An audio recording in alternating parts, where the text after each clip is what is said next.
Thank you so much, Sandrine. Hello, everyone. All protocols observed. As Sandrine would have said, my name is Adele Rose, and I am the manager of the Massy Foundation. Massy's purpose lies in being a force for good, creating value, transforming life.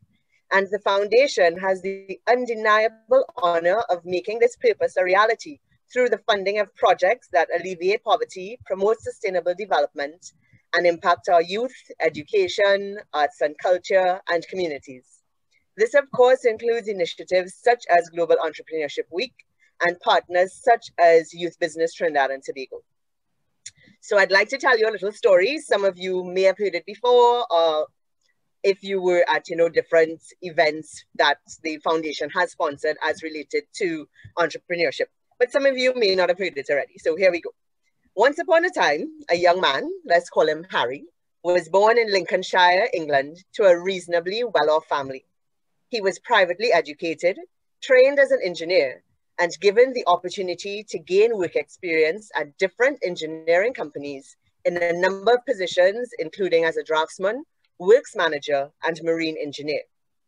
At the age of 38, Harry left his homeland and migrated to the then British colony of Trinidad and Tobago to work.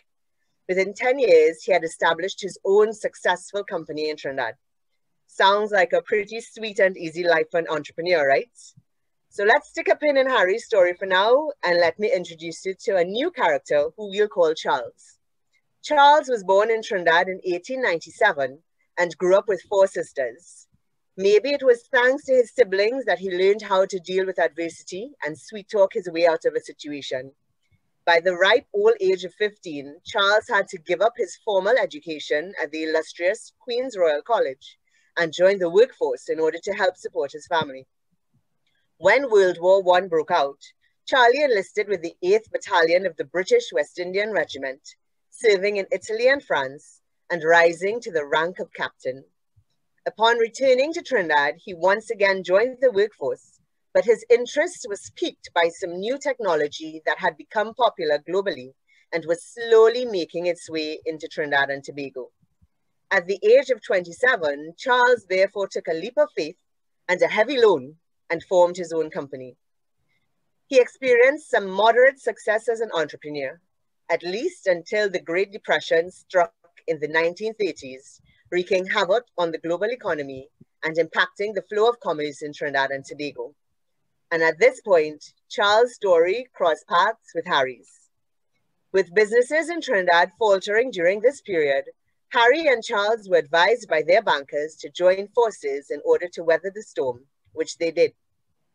As a result of this collaboration in 1932, Harry and Charles became the proud joint owners of a little entity I suspect that you may have heard of before, the Neil and Massy Engineering Company Limited.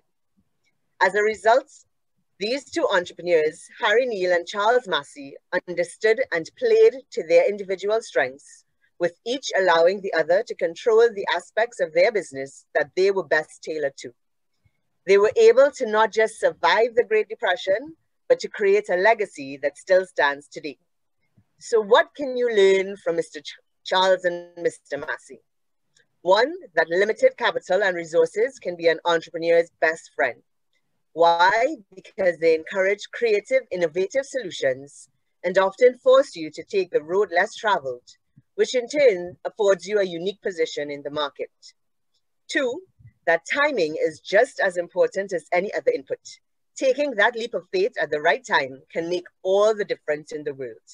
In deciding on your timing, the best thing you can do is to know all the components of your environment and plan your actions to suit. Three, that passion is key. If you love what you do, then you're way more likely to be successful and invested. Choosing a product or an industry that you really care about is the best way to ensure that you're satisfied with the work that you do. And four, that keeping your company and your product offerings relevant is necessary for longevity. Complacency is the enemy not just of the entrepreneur, but of big business as well. Always strive to be better than your own standard.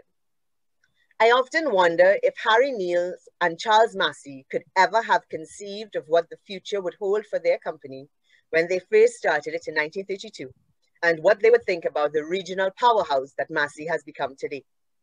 I hope that you use their history as a motivator for you to create your own and to soak up every bit of information that you're able to learn from the Global Entrepreneurship Week, from YBTT, and from your experiences as an entrepreneur.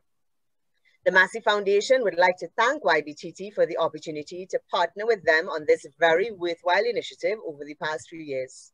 Considering the current economy and all that COVID-19 has brought with it, Massy believes that this is a unique opportunity with exceptional timing to bring the diversification of our nation's business scope to the fore and to have you let your voice be heard in this conversation and conversion.